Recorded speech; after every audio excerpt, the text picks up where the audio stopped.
Assalamualaikum warahmatullahi wabarakatuh. Terima kasih. Jadi hari ini sebenarnya perjalanan untuk roadshow berbagi ide segar itu memasuki hari yang ke-33, dan 33 itu sesuatu yang sangat magical ya menurut saya, karena dia adalah merek sebuah jenang di Kudus, dan itu jenang yang paling saya suka ketika saya masih kecil. Kalau bicara mengenai apa yang sudah kita capai dalam kehidupan, saya merasa bahwa kesuksesan itu adalah sebuah perjalanan. Itu adalah foto saya waktu di Pacitan, di pantai Pacitan, kurang lebih hari ke-5 dari rencana 40 kota yang saya dan tim singgahi untuk berbagi ide segar. Dan nanti sebentar lagi saya mesti balik ke Bandung untuk jam 3, nanti akan ada seminar lagi di sana. Dan yang menarik adalah bahwa ternyata saya tidak punya keinginan untuk menjadi seorang pembicara gitu. Jadi, dan apa yang ingin saya sampaikan pada pagi hari ini adalah sesungguhnya merupakan sebuah metode atau strategi. Kalau kita ingin menjadi seseorang yang kreatif, seseorang yang berbeda, seseorang yang memiliki keinginan yang lain daripada orang lain, kadang-kadang kita memerlukan bantuan. Karena orang-orang yang memilih untuk berbeda itu biasanya akan dinasihati untuk kembali ke jalan yang seperti orang lain lakukan. Biasanya akan diberikan peringatan supaya tidak mengambil resiko-resiko yang mungkin akan buruk dan menghancurkan. Dan seringkali peringatan-peringatan itu bukan berasal dari orang-orang yang mungkin nggak suka dengan kita, tapi dari orang-orang yang justru sangat menyayangi kita. Misalnya orang tua. Jadi banyaknya masukan-masukan yang masuk dalam kehidupan kita seringkali membuat kita bingung. Jalan yang saya tempuh ini benar apa enggak gitu ya. Saya sudah melangkah sekian lama, umur saya 37 tahun, tapi saya sudah putuskan bahwa sejak umur 37 tahun nanti, sekarang ya, umur saya tahun depan akan saya kurangi gitu, jadi tidak saya tambah. Jadi tahun depan akan 36, 35, 34 gitu. Karena umur saya sendiri, jadi saya boleh pakai aturan sendiri gitu. Salah satu cara untuk menolong diri saya sendiri supaya saya bisa meyakini apa yang saya lakukan dan berbuat, melakukan sesuatu sesuai dengan pilihan hati saya, adalah dengan bertanya kepada orang-orang yang pernah melakukan perjalanan yang aneh seperti yang mungkin akan saya lalui gitu.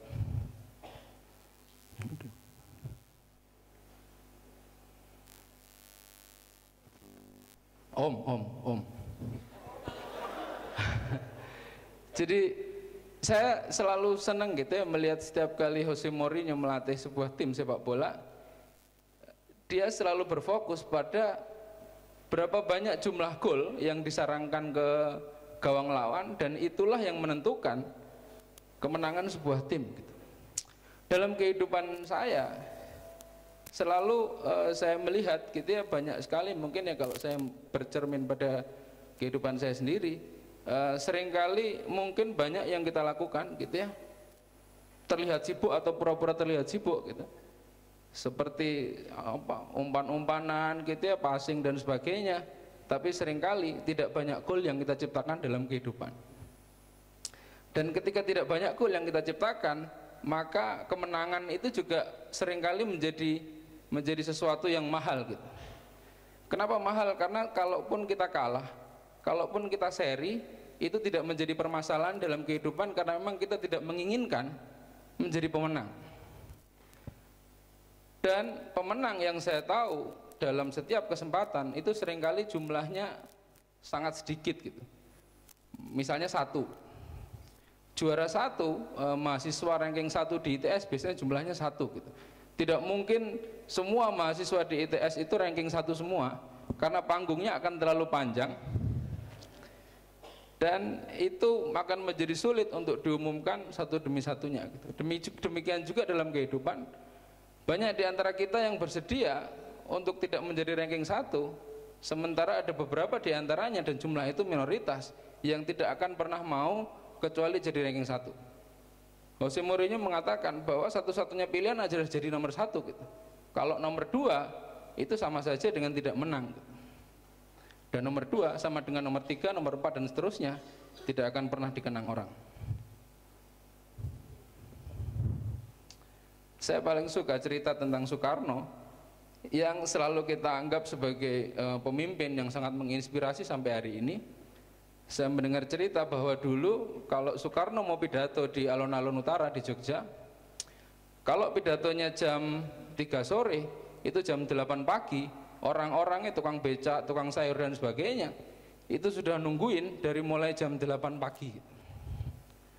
Julia Perez, Tiro Macan dan Dewa Persik nggak ada apa-apanya kalau dibandingkan dengan aura yang dibangun oleh Soekarno untuk menghipnotis rakyatnya. Tapi ternyata dalam kehidupan seorang Soekarno dan kehidupan bangsa kita, banyak hal berlangsung tidak sempurna.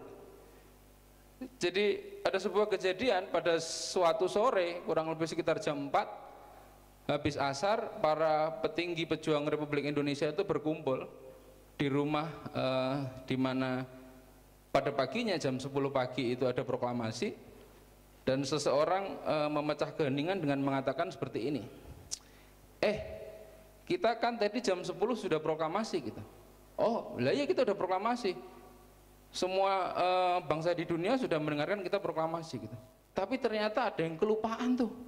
Wah, jadi bukan cuma sekedar kalau presentasi mungkin ada apa namanya gangguan 1-2, bahkan buat proklamasi ada yang kelupaan gitu. Apa? Ternyata kita belum punya presiden gitu. Jadi sudah berlalu beberapa jam itu belum punya presiden. Dan Soekarno ada di situ di belakang gitu ya, pakai selimut karena sedang menderita malaria waktu itu. Lalu seseorang menengok ke belakang dan mengatakan, "No, kamu jadi presiden ya?" Dan Soekarno tidak pernah menjawab ya atau tidak gitu. Silahkan baca bukunya Cindy Adams, ada cerita tentang itu. Dan dia cuma menggigil dan terpilihlah presiden pertama Republik Indonesia. Nggak pakai masang foto di pohon, nggak pakai ngirim uang di kardus rokok dan sebagainya, dia jadi presiden. Dan yang menarik lagi adalah bahwa dalam sejarah Republik Indonesia tercatat bahwa tukang sate itu memegang peranan yang sangat penting. Karena perintah pertama Presiden Soekarno ketika dia keluar dari rumah itu, dia berdiri di pinggir selokan di sebelah tempat sampah, lalu dia berjongkok seperti ini dan dia bilang, "Pak, tolong bakarkan 10 tusuk sate." Apa presiden pesennya sate tok?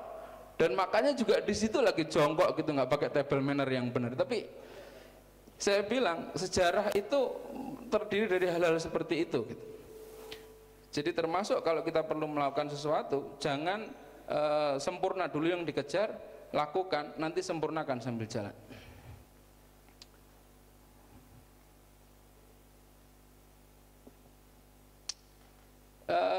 Saya senang dengan Pak Dahlan Iskan karena dia suka merusak aturan-aturan yang memang rusak gitu. Jadi di Indonesia ini banyak sekali aturan yang sesungguhnya tidak perlu dibikin, karena sesungguhnya aturan itu malah justru membatasi bahkan merusak gitu. Dan semua orang, bahkan hampir semua tahu bahwa aturan itu tidak perlu, tapi karena tidak ada yang mulai mengambil inisiatif, maka perlu seseorang dengan mental perusak untuk menghancurkan aturan itu gitu.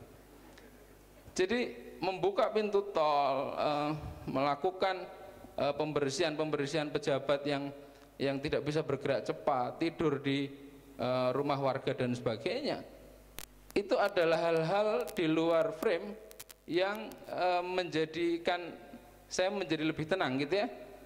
Ketika saya misalnya jalan sama 40 hari dan ternyata saya mesti meninggalkan anak saya yang umurnya masih 7 bulan 10 hari hari ini, yang lagi sangat gemesin, dan ibunya juga sedang lucu-lucunya gitu.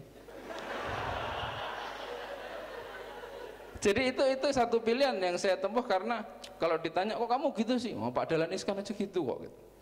Jadi ya lumayanlah menggunakan orang-orang terkenal untuk membentengi kebodohan kita. Pemimpin yang saya tahu adalah pemimpin yang tidak memerlukan untuk dipilih, pemimpin yang tidak memerlukan sekali lagi memasang foto-foto piaraannya di tempat-tempat yang mengurangi tingkat artistik sampai level yang paling drastis gitu ya. Tapi pemimpin itu hadir karena tindakan otentik dia dalam memimpin. Ada satu cerita yang menarik tentang Gandhi. Dia pernah akan naik sebuah kereta dari India, dan karena buru-buru salah satu sepatunya jatuh di rel kereta dan kereta itu pun melaju. Sebelum Gandhi masuk lagi, dia melepas satu sepatunya dan dia lemparkan lagi sepatu itu keluar, yang menimbulkan pertanyaan dari rekannya, kowe ngopo edap, bahasa Jogja ya. Orang sepatunya jatuh, bukannya diambil satunya malah dibuang lagi. Jadi setiap pemimpin pasti punya keunikan, dan keunikan Gandhi adalah ketika dia mengatakan, kalau sepatu itu ditemukan oleh orang dan jumlahnya satu, maka sepatu itu tidak ada gunanya, men, bahasa Jakarta. Tapi kalau dia menemukan dua sepatu, maka sepatu itu akan ada gunanya untuk orang yang menemukannya. Dan esensi dari kehidupan adalah walaupun kita kehilangan, semoga kehilangan itu menjadi kemanfaatan buat orang lain. Dan saya bilang, para pemimpin kita mesti belajar dari kesederhanaan seperti itu. Namanya Steve Jobs. Dan the golden moment dari perjalanan Apple sebagai perusahaan teknologi terbaik di dunia, kurang lebih tahun 2004 sampai tahun 2011, itu berlangsung ketika stadium krisisnya stadium kankernya Steve Jobs mengalami taraf yang sangat krisis gitu. Jadi ketika Steve Jobs sedang sakit di dalam, itu Apple justru sedang bagus-bagusnya gitu. Kenapa? Bentuknya sudah begitu, kita sudah nggak meyakinkan secara fisikal, tapi dia terus fokus dalam bekerja karena dia punya kekuatan mental yang luar biasa untuk mengignore hal-hal yang membuat dia tidak terfokus pada tujuan hidupnya. Kita juga punya tokoh seperti ini, namanya Panglima Besar Jenderal Sudirman, yang harus pergi meninggalkan anak istrinya, masuk ke hutan dengan paru-paru sebelah gitu. Itu luar biasa. Jadi perjalanan berbagi ide sekitar 40 hari memang nggak ada apa-apanya gitu. Karena kalau Pak Dirman coba bayangin ke hutan, hujan, nafas aja susah, kalau ketemu Belanda bisa ditembak. Dan di hutan nggak kayak sekarang, nggak ada Indomaret sama Alfamart di sana. Saya walaupun 40 hari 40 kota ya, hampir semua tempat ada Indomaret, ada Alfamart gitu. Dan ini saya kasih tahu sebuah rahasia, bahwa Indomaret dan Alfamart itu juga ada di daerah-daerah di mana sinyal nggak ada. Jadi luar biasa sekali. Dan kehidupan ini rapuh gitu. Kehidupan ini rapuh sehingga membutuhkan orang-orang yang kuat gitu. Apa yang saya sebut rapuh? Teman saya punya seorang Pak D gitu ya. Pak D itu lagi naik motor, kebetulan ngerasa badannya agak meriang. Motor itu ditaruh dan dia duduk di trotoar seperti ini. Kamera turun mas. Sing bayari kameramen ini siapa itu kawan-kawan. Jadi dia duduk seperti ini, posisi mesin itu masih nyala, dan karena dia lemas terus dia berbaring begini dan meninggal. Hidup itu rapuh gitu. Tidak semua orang kalau meninggal itu siap ngumpulin keluarga dan sebagainya, tapi hanya orang-orang yang kuat yang mampu membuat kerapuhan itu menjadi sesuatu yang bermakna.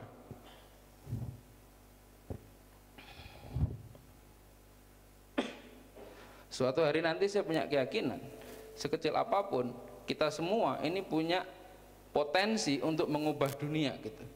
Dengan apa yang kita punya, dengan bersandar pada orang-orang hebat yang mendahului kita bisa bersembunyi dan bisa membela diri ketika orang-orang tua dan calon istri, pacar dan sebagainya mengatakan, kamu ini ngapain nih melakukan yang gitu-gitu, aneh-aneh wae. Steve Jobs aja gitu, Mahatma Gandhi gitu, Mas Arif aja gitu.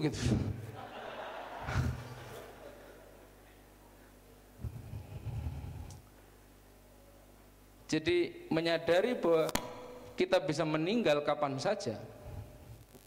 Dan satu hal yang selalu saya pelajari adalah bahwa setiap saya bangun pagi, saya selalu berpikir, this is my last day on earth.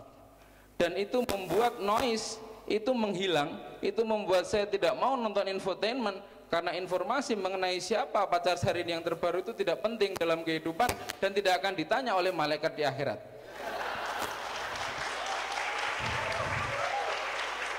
Jadi selalu coba kita dengarkan apa suara hati kita dalam keheningan.